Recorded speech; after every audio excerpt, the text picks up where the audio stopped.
Hi there. Thank you for joining me on this special edition of the program, Your Doctor in COVID.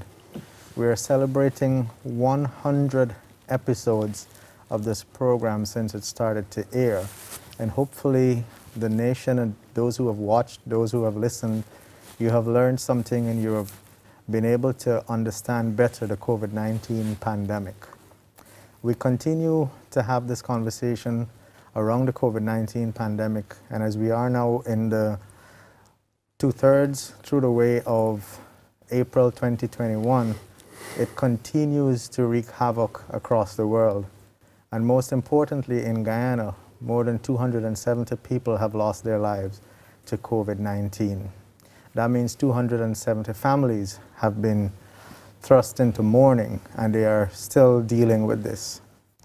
Remember, if you have any questions or comments, please feel free to send a WhatsApp message to 620-6275, or you may send an email to docandcovid@gmail.com. Now, this is a very special occasion marking the 100th episode, and I invited two very close friends of mine who would have survived COVID-19 infection. And first we have Mr. Niaz Suban, who is well known in the broadcast industry, a veteran of this industry. And then we have Mr. Carlton Jow, who is a director at Banks DIH, a household name company in this country. And he's also the chairman of the board for the St. Joseph Mercy Hospital. Thank you both for coming out this afternoon. Thank you, Doc. Thank you for having us. So we're fairly well separated, and if you're comfortable, I would be okay if we were to take our masks off, but just to demonstrate that it's properly worn to cover both your nose and the mouth, and you use the straps to take it off and put it on. So we can do that and continue our conversations. So you both have had the privilege and the honor really to survive the healthcare system in Guyana having had COVID-19. And I wanted to, thank you very much for agreeing to coming on the program and sharing your experiences with our viewers and listeners. So, Mr. Jow, we could probably start with you. As a director at Banks, chairman of the board at Mercy Hospital, when you first started having symptoms, what were the thoughts in your mind?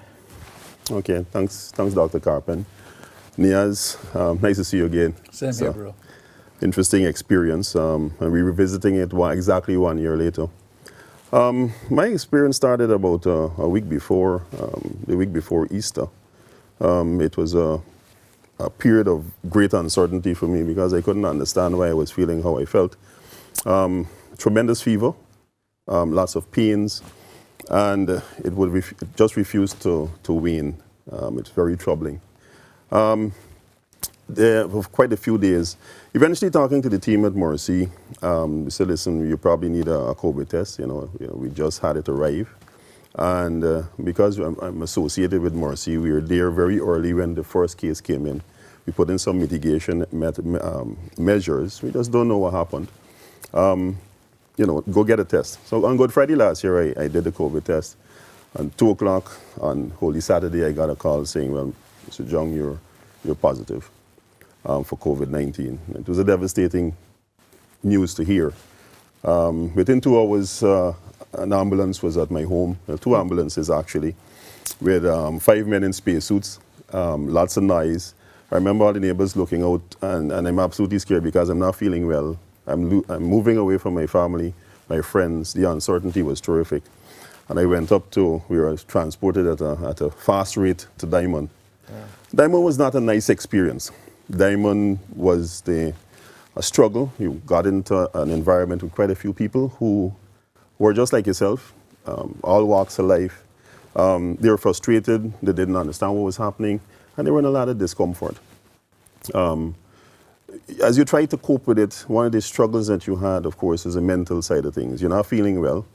The doctors there are trying to work with you. The doctors there were amazing. They tried to cope with what was happening. But it was difficult mentally to try to come to grips. And as you started to understand it, you started to get stronger, and you started to work with other people. I remember there had this lady from Linden I was talking to, and she and a nurse from I think it's Woodlands. He was there, and we all started to talk about our own experiences, and we started to get strength from each other. 9 days into the experience, I started to feel better. There was some exercise we could have done on a corridor up there, but I had this tremendous discomfort in my lungs one night, and I got a call to say that I was being transferred to the COVID-19 ICU. And at that That's time, in the Georgetown Hospital. Georgetown Hospital. Right. When I got the news, I said that's the end of it for me. You know, Georgetown Hospital, this is not going to be going right. Something is going to be, something not going to go right here. So I called my family and said, you know, this is happening now. I'm in a lot of discomfort. I got transferred in an ambulance. A lovely doctor came. She explained everything that was going to happen to me. I transferred that fateful night exactly 1 year ago today. Exactly one year ago today. And that transfer at 11:45 that night, I got into the ICU. I climbed the stairs. I struggled to climb the stairs. I remember I could have basically counted every step and the difficulty I had breathing and the struggles I had to move. I got there. They got me into bed. I was confused. I was seeing people around. And they started on me. It was a mind-blowing experience. Even though I felt apprehension, scared, the doctors and the team of that COVID-19 ICU at GPHC were nothing short of fantastic. They did everything for me. They asked me every question. They ran tests on me. The only thing I told them at the end of it, after about 4.5 hours of going over me, I said, you know, I might have a little slight issue of athlete's foot. I think you might have missed that. But you know, they were so thorough and they explained everything they were doing. The doctors there, very young team, but highly motivated. And I always mention them because they thought that what you're going to hit at the GPHC was not aligned with what you actually experienced. That team... Have you ever been to GPHC before? Yeah, usually at the ER, you'd have seen some issues at the ER as you see these bunch of people, and that's basically the face of the hospital as usual. The first impression is what drives things. And of course you hear these, you know, like every hospital, you hear lots of stories. But this was my own experience. In the midst of it, I got, you know, they walked me down and said, listen, this is not as serious as we think it is. We're going to transfer you to the step-down room, which is just adjacent to the ICU, on which I walked into Niaz, who was going through his own struggles in that step-down room, which is another conversation we'll continue having. Yeah. But in that time, there was a very close colleague, somebody I work with in banks, and tomorrow I think would be the 1-year anniversary of his death, because while we were there, just across the way, you know, right there, he passed as he struggled, and so many have struggled against COVID-19. The struggles do not stop. One of the things that people talk about, you know, that it stops. Mm-hmm. It doesn't stop. When they say you've recovered, you know, in our time, we had to do 2 consecutive negative tests. Right. If there was no Niaz, would have been out the system eons ago. But you had to get 2 negative tests. And those 2, and you know, getting those 2 tests and saying that you're clear and you're recovered is the beginning of your recovery. I've had issues weeks after. Some people have long COVID. There are almost, I think, 12,000 Guyanese now walking around as recovered people like us and across the world. And invariably, there are lots of us walking around with issues. And the immediate message for me, as I did in my post recently, is that this is about stopping getting it, trying not to get it. Right. And an opportunity has been granted here for vaccination. Take it. Okay. Do not hesitate. Take it. So, Mr. Saban, you would have had probably the longest hospital stay since COVID touched down in Guyana. How does your experience compare to Carlton's? There's not much difference, Doc, other than the fact that he had 2 vehicles coming for him. I had 3. One was with security personnel, actually, right. with guns and so on. And I found that a bit intimidating. Mm-hmm. But at that moment, I wasn't focusing on that. When they came for me, of course, I was alone. And he mentioned the exact word I wanted to use, which was uncertainty. And I was also taken to Diamond. I spent 2 or 3 days at Diamond. And I knew I was among the first to be there. So I knew there were teething problems, but it's Yeah. not. But it was an experience that I would not forget, because right next to me, right next door to me, and this door was only separated by maybe about a foot of wall, if I can put it that way, maybe Right. a column separated the two doors, and that patient died In Diamond. in Diamond. Oh, wow. That was the fourth patient I think died in the country. But this is from somebody that close to me that I would have seen in the morning, who wasn't doing that well, and who asked me for some help because he spilled his drink and he wanted a mop. And I said, brother, just leave it, just leave it. In my mind, as a layman, I felt maybe he should not have been a Diamond because of what I saw him going through. And when I remember the doctor came at lunchtime, knocked on the door, gave me my lunch, knocked on his door, there was no answer, the doctor went away. Came back in the afternoon, knocked on my door, got my dinner, knocked on his door, but that doctor decided to go in. Yeah. And when he went in, he discovered Found the person him. was dead. And I can tell you, that particular moment, I did not know what to do. I think I stopped thinking for a while. I was so petrified. I was so fearful. Here is death right next to me. And remember, at that time, there weren't many people at Diamond. Right. It was just him and a female that was in my line of vision when I would have come out.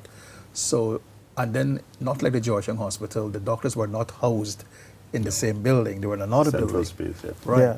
So basically now I was alone, and I couldn't see out of my window. There was no window to see out. So I'm locked in four walls. And I tell you, Doc, I sat there for 2 hours. I trembled, I cried. I don't know what I was going through. I called my family. I think I was panicking, and I realized I should not have called them because I caused them to panic too, And But I'm sure they wanted to know Right, what was but going then I on realized I with you. probably should not have tell them all the details. And I sat there, I remember clearly, I wrote in my book, for 2 hours I basically sat there blank, Yeah. didn't know what to do. And then I got a call like about 9 o'clock at night to say I'm being transferred to the Georgetown Hospital, and that petrified me even more. Right. Because I'm thinking only the worst case goes there. So what is now wrong with me that I don't know? That no one has told me that something else is really wrong with me, that I'm going there. So while all of that was happening and I was taken midnight, being transferred, the only thing I could have think of at Georgetown Hospital, what would happen to me? Would I see my family again? Because you're thinking the worst, only the worst thing Right. came to your mind. But like Mr. Jiao, I cannot stop heaping praise on the medical personnel. They were so nice. They made you comfortable. They didn't make you think about the illness. They took away tried some to- of they the took away some anxiety. of that, Yeah, yes. that's it. And I could never, ever stop thanking them. And they did that throughout the stay that I had. And of course, they continue to put themselves at risk, and we must never, ever underestimate the efforts that they would have put Yeah, in, you- including yourself. Well, I'm just one of the faces. The real guys who are doing the work, they're actually in hospital right now while I'm recording. So Don't be have modest. Yeah, I know the work you did. I know you're very modest. You mentioned something that's very interesting, and do you think it helps for patients who are in the hospital going through these kinds of rough experiences to have like diaries to jot down their experiences and just kind of make notes? My daughter actually told me before I leave to walk with a pen. I think you would have seen me I writing. had one too. Yeah, you're right. We were Yeah. making notes. I made notes, but I couldn't bring it out. Yeah. So what I did, I had to photograph every page on my phone. They only allowed me to come out with my phone. Okay. All right, so I took the photograph. So that helps because I put some dates and when certain things happen, so it helped. But Okay. I think singly though, Doctor, when you tested the single most difficult thing at the ICU especially is the isolation. You have, other than your phone, you got Right. very little contact. And in the ICU, I know a colleague who lost her mom a few weekends ago, and that was the biggest pain because the family you just can't get close. And the family is in trouble. And I think that's singly, in terms of your mental health, without your support team around you, your support mechanism. I remember Niaz, his thing was about getting a bit of special food every now and again that would come, and he would be so happy with this little bit of a diet that he had. Not that the GPHC diet was too bad, but he had a little bit of a customized support there. Good. and you make a very point because I lost my brother while I was in hospital, Oh, yes. Yeah. right? And it was the day when my second test came back positive. So I got the news of his death, let's say about 7:30 in the morning. And then about 8, 9 o'clock, the results for the test came back. When you're thinking that you're going to Yeah. have a negative And test, second negative, yeah. it came back positive. So for me, that day was the 18th of April. I couldn't, this was a brother who was texting me every day, Yeah. morning and night, trying to encourage me, you know, and then suddenly to hear that he died, it was a shock, and I couldn't have been there, be there for him. In terms of the mental health issue, and you remember you're locked away, and at no point could I ever imagine being locked away in any facility, and those kinds of stuff. So it was all new. But I think, we had to learn to feed off each other. Yes. Before Carlton came in, there was another colleague of his who from Banks DIH that I went and I met in the ICU, and we were both transferred to the step-down room in the same day. And he left on my birthday, which is on the 20th of April. Yeah. Right? But he helped to hang up. So you were in hospital during your birthday? Yes, Yeah. and I must say this. Those two nurses who were on duty in the morning, they were so innovative. They took garbage bags, they put it next to the AC, and they got it blown remember up. And then they took the gloves that they wore in their hand, and they did the same thing, and they got balloons. And they came in with those two things, shaking, singing happy birthday to me. Wow. And Henry was your colleague. Yeah. He got up and he helped hang it up on the roof and so on. And for me, there's a photograph that I took of that glove hanging in and the fan Against the window. and with the words "Happy Birthday" on it. And my hairs are standing on my arm. For me, that's priceless to me.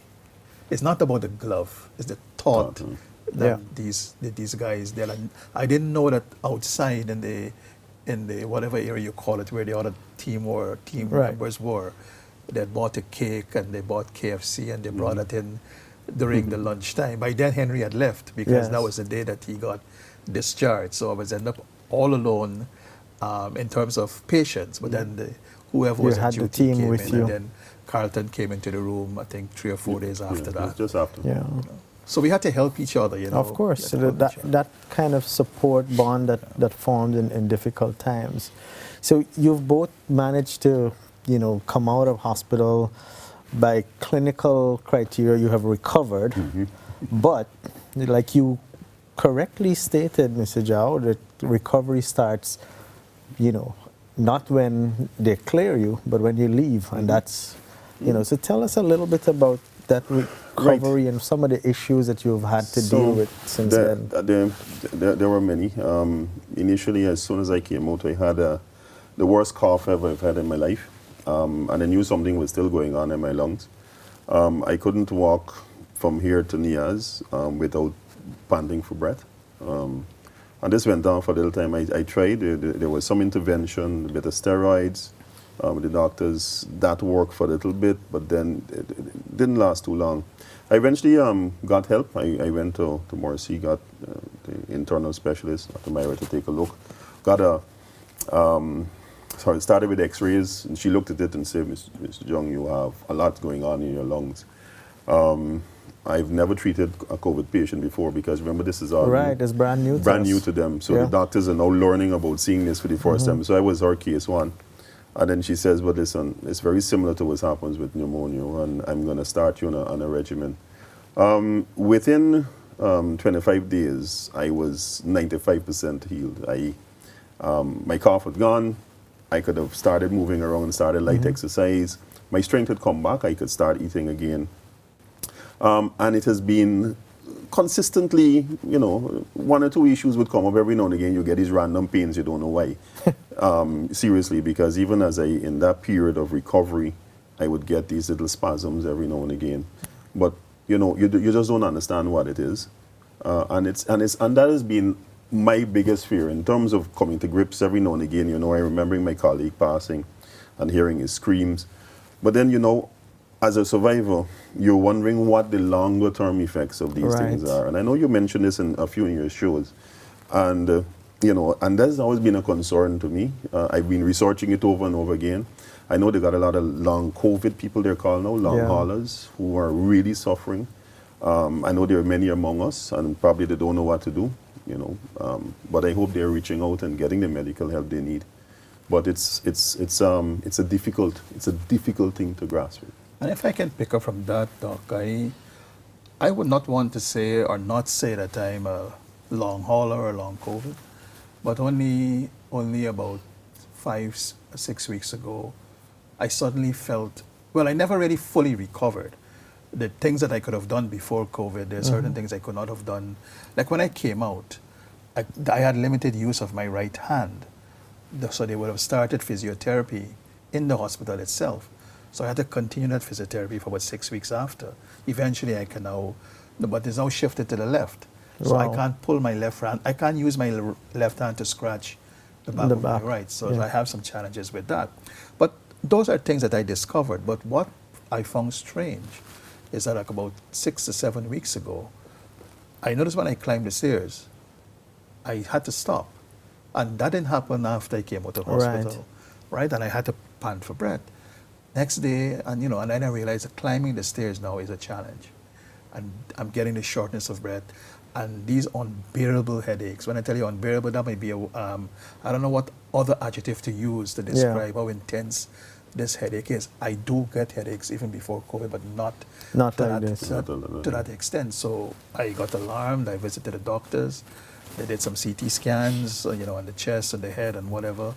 And, they found some challenges with the lungs itself, some scarring and whatever. The point I'm trying to make here in support of what Carlton is saying is that we don't know what else we can expect. Right. I never thought I would have expected what I'm going through now. So as it is right now, climbing a stairs, depending on the length of the stairs, is a big challenge for me. While and to be honest, I never even knew that the hospital had a specialist department to deal with your lungs and all of that. Right. And what impressed me is that when I went there, they were able to go back to the x-rays that I would have done while I was in the COVID unit and to compare and see how it deteriorated over time. I was really impressed with that. So I have to go back in a few weeks for a follow-up. But the point I'm making is that this is not something that I expected to happen, but it happened. So that uncertainty is coming back in then. What next? COVID has just been around for like 18 months. So we don't know what 3 years, 5 years, 10 years looks like. And I say that to your viewers, that don't underestimate this thing, Like I like the phrase you say, try not to get it. Prevent getting it. Okay. And I hope that people can listen. So when this thing first touched down and people were say, oh, this person is suspected of COVID and this one was admitted with COVID, there was a certain stigma that is attached to getting COVID. Did you guys experience any of that then or even now? I suspect it's a lot less if it exists at all now. It's faded, I think. But at the very beginning, I always tell everybody, I kind of knew what people went through when HIV/AIDS first came on the planet and what those first people who got infected experienced. It was a troubling period. As soon as you, having come out, there were issues of being called a COVID house. You're in a COVID street. Right.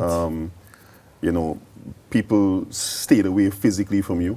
You just didn't see them. You didn't hear from them. I don't know if they thought you might get an infection over a telephone call. Kind of thing. They got people who actually stopped.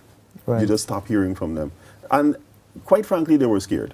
Right. And fear the fear, there was a lot of fear. And I refuse to judge what's happening. They couldn't understand. And it took some time as information came out and people understood better. My bigger problem around now, Doc, though, is the amount of misinformation that might be that is being bandied about, especially around vaccinations. Yes, I'm glad you're talking about vaccines. So please share your thoughts on that. Right. I've been giving a little speech about getting vaccinated because you had a classic way. I've been quoting a bit of you. You said, listen, there are two ways you don't get this. You can get COVID and get the antibodies in your system, or get the vaccination. Right. You don't want to hear this experience that Niaz and I, you don't want this experience we've had. You just don't want it, trust me.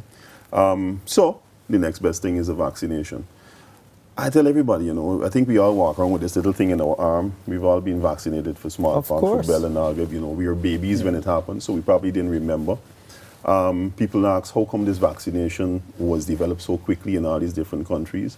Well, we got a lot of technology now. Of course. Lots of state-of-the-art stuff. I don't know if we think about these people's labs and in Moderna and Pfizer and all in AstraZeneca and these big companies. They're state-of-the-art stuff like everything else. They wouldn't allow you to take pictures. No, they would. You just don't know. But they do a lot of work. A lot of the vaccines the research has been done is now peer-reviewed. It's online. You can actually go read about them. Yes. You know, especially. There was some comments about what happened in terms of the Sputnik that we now give. The Lancet did a fantastic job on that in the European publishing. They basically talked to the efficacy, the use of the A and B, which is two different parts, which, unlike the AstraZeneca, with the same jab twice, you know, got two parts, giving you this additional support. And why that support, and I think is so critical at this stage, Doc, is what's happening immediately south of us in Brazil. Right. The variants are more virulent. They're aggressive. They're 3 times more aggressive and taking you down 3 times as fast. When I try to put that in context with what we had, it's scary. Very scary. I'm scared. I had it, and when I hear about what this is and what's happening in India now, 300,000 cases a day, ventilators and people running out of oxygen. Same thing happening in Brazil. They were shouting for oxygen the other day. When I think about all these communities and what these countries are going through, I don't want this for my fellow Guyanese. I don't want it for anybody around me, my family, my friends, and any Guyanese. I just don't want this. There is an opportunity. Government has worked expeditiously to get vaccines here. They're coming in. 400,000 planned. That's 200,000 of us inoculated. Right. The centers are open. All the centers are extremely helpful. People have gone to all of them and come back positive. Ministry of Health is even going into communities, to churches, to health centers, sharing those vaccines. There is an opportunity to get it. And as you said, I quote you again, best vaccine is the one in front of you. Exactly. Take it. I was about to echo that. Because I support everything that you say. I got mine. I took my daughters to get theirs and so on. So I want to encourage people, you know, to ensure that they get vaccinated. And we can never overemphasize what you would have said, that the best vaccine that you can get is the one that you have. Yeah. Because now that you mentioned India having this large number of 300,000 people testing positive in a day, etc., they, as a major manufacturer of vaccines, etc., they're probably going to start keeping doses for themselves. So if we have vaccines in Guyana that we have access to, we should definitely take advantage to this. Yes. So before we go, you know, we now have a new facility that neither of you, thankfully, would need to go or needed to go. But and there are other, you know, you mentioned the meals at Diamond, etc. You would be pleased to know that the meals at Liliendal are actually catered by local businesses, etc. And so they get a balanced meal, including all of those things. There was a day when Henry and I were there. The food that we got in the hospital, and I complimented it. I told the doctors, kindly convey my compliments to the cooks, because I didn't expect that. I mean, it's not gourmet, but at least I didn't expect the quality that we got. And I remember this day, of all the meals we had, one day they sent squash and chicken. And I can tell you this, and I will say it on air, it was the best squash and chicken I've ever had. Yeah.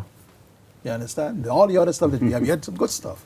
But that squash, but the thing is, it was the smallest box that they used to serve. You understand? So portions. Yes, it's very, very small portions. Discrete portion. It left you wanting more. It was a discrete portion. But, I mean, on a more serious note, we don't want anybody to go through what we went through. People died around us, though.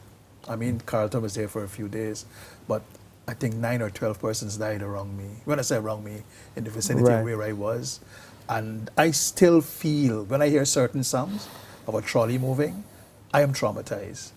because you know, from the time you It's hear a almost like particular song, PTSD, the Yes. post-traumatic stress from the disorder. time I hear that song, you know, you're looking wrong. Yeah. And for me, I'm traumatized by that. I don't want anybody to go through what we've been through. Get the vaccine, get the vaccine, get the vaccine. Get the vaccine. Is there any final message you'd like to share with our fellow Guyanese No, viewers just and echoing listeners? the opportunities is before us. Many countries, I know we're now ahead in the Caribbean in terms of vaccinations. I have friends in Trinidad, friends in Barbados who are shouting loudly, you know, what are you all doing differently here? And we're just a bit much better organized, I think.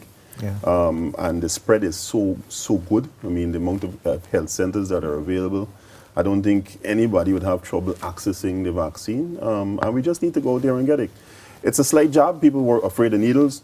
Yeah, okay, we all are afraid of Just needles look at away. some time. Just Yeah. look away. And I tell everybody, we now have a mask to wear, so you can scream in silence. Nobody's not going to notice you. Well, thank you very much, Mr. Jow. Any final messages from you, Nias? No, I think we Carlton summed it up there. The thing is that I mean, for me, there was one time in the hospital where we were given 11 injections a day, plus your blood sugar was checked every 4 hours. Wow. So count that. That's among the times my body was subjected to a needle. So getting 1 hour Not a for a problem. vaccine, It's is no- well is- Not a worth problem. doing. it's worth it. One little jab that you don't even feel. Don't And you know feel it. what? The persons who are administering the vaccine, they're so nice and they talk you through. Every time you get it, you don't even know you get it. So get your vaccines. I'm Get going to your leave that vaccine. with you. So I want to thank you both very much from the bottom of my heart for being here today and for sharing your experiences with our viewers and listeners. Thank you so much again, and I hope you have a wonderful weekend and the rest of 2021 brings you complete recovery and the achievement of all of your dreams. I'm sure this experience would have helped you to reassess the things that you consider important in life, and we're very grateful that you're here with us, not just today, but still here. So to our viewers and listeners, we want to thank you for joining us today. Remember, if you have any questions or comments, please feel free to send a WhatsApp message to 620-6275, or you may send an email to docandcovid@gmail.com. Thank you once again.